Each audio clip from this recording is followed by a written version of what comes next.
Je m'appelle Olga Anochin. Après 3 ans de mariage avec Roman, nous roulions entre les villes du bord de mer quand mon mari a raté un virage. Il a ralenti et a fait demi-tour au milieu de la route. Alors qu'il tournait, une Mercedes blanche est arrivée en tonneau sur l'autoroute et a heurté le côté de la Volkswagen. La Volkswagen a tourné en rond pendant ce qui semblait être une éternité. Finalement, elle s'est arrêtée.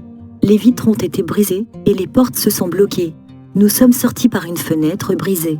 Nous n'avons pas eu d'égratignure, mais la voiture était dans un sale état. Nous avons regardé la Mercedes. Elle était aussi abîmée et le conducteur allait bien. La police est arrivée et a jugé que Roman était responsable de l'accident. Nous allons perdre plusieurs années de notre vie à payer pour la Mercedes, a déclaré Roman. À ce moment, j'ai réalisé que l'accident avait un prix élevé. Roman avait une assurance minimale et elle ne couvrait pas le coût de la voiture chère.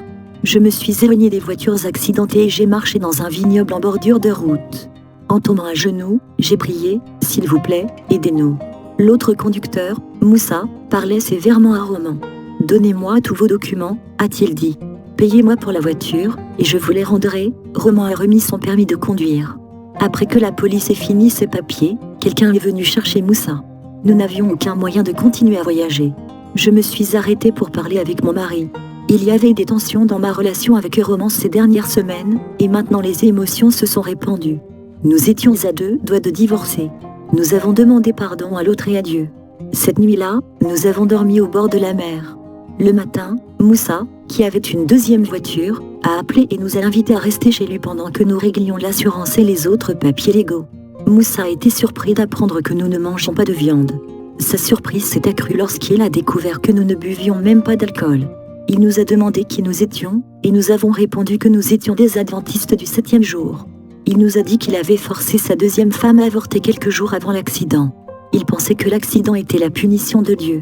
Puis nous avons appelé des amis à la maison pour emprunter de l'argent afin de payer la voiture.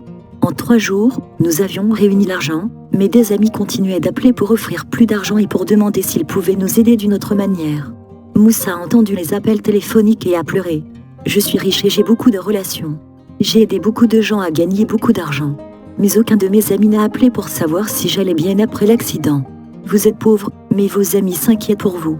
À la fin de la semaine, l'argent a été remboursé et Moussa a rendu le permis de conduire de Roman.